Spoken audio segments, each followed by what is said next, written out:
Alright, people of the internet, I still have no idea what to call you people. One of you needs to come up with a name for the viewership of Angry Snowboarder. I don't know what it should be, but it should not be Angry Snowboarders. Because I'm the Angry Snowboarder, and I don't need more people ripping me off. Anyways, this is Top 5, where we talk about 5 products that you need. And in this episode, we're going to talk about 5 boards that you need in your quiver. That's right. 5 boards I'm saying go out and buy right now. Hell, buy 10, buy 15, buy every size of these boards because they're just that good. Number 5, the Springbreak Twin. This board is just amazing as a twin park board with an asymmetrical side cut. It rails turns, it's got a shit ton of pop, it's just built really well, it's playful where you want it in the tips for jibbing and buttering, and yet if you need to cruise the whole mountain, you can.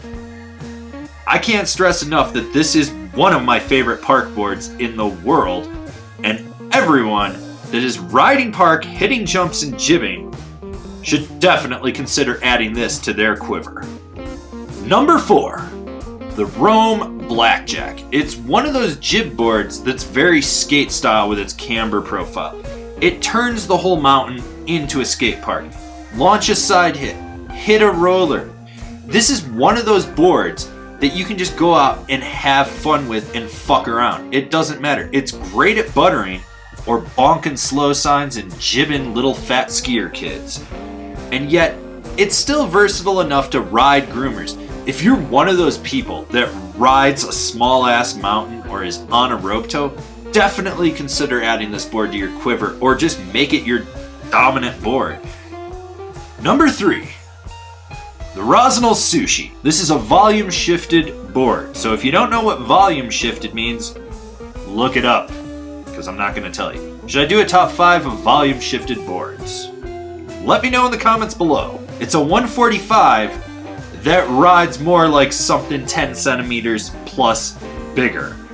You can carve with it aggressively. You can surf in fresh snow. It's great in the trees. It's one of those boards that you won't ride it every day, but the days that you do ride it will be enjoyable. Spring day in the slush and you want to go out and slash? Go for it. Oh, it dropped a few inches, so the runs are still kind of crusty, but there's fresh snow in the trees.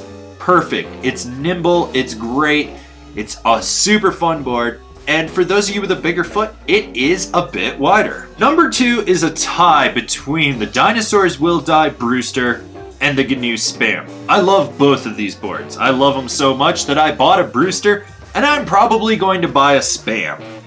Anyways, who cares? They're fun shapes. And that's what you need to know with these boards. These are all mountain freestyle boards, camber dominant, solid snap, great edge hold. You can rail turns with them. And that unique shape causes people to come up and talk to you. They want to know what's going on with that shape. So you might make some new friends. There's no hope of me making friends because I hate everyone. I legitimately hate everyone. I pretend to not speak English when people talk to me on the chairlift.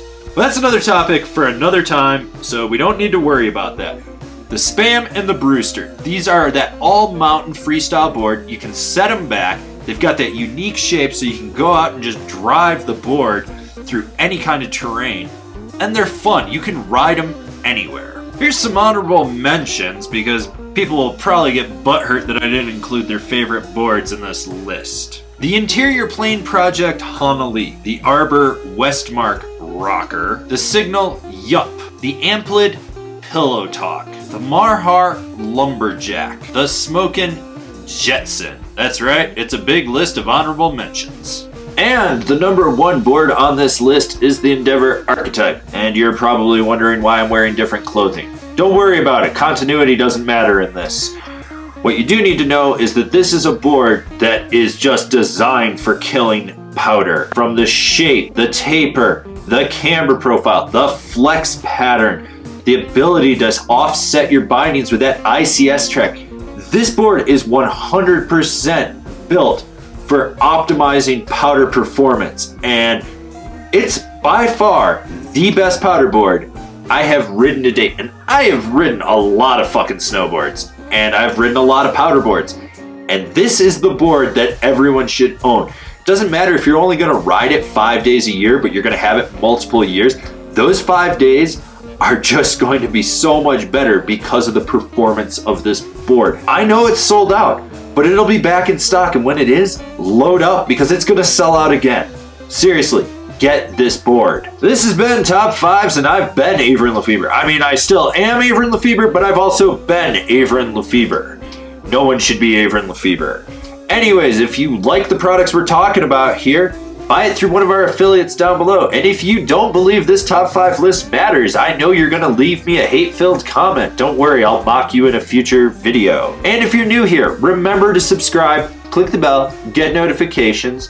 And if you really want to support us, check out Angry Snowboarder VIP. What is it? I'll leave that for you to find out. I'll see you in another video.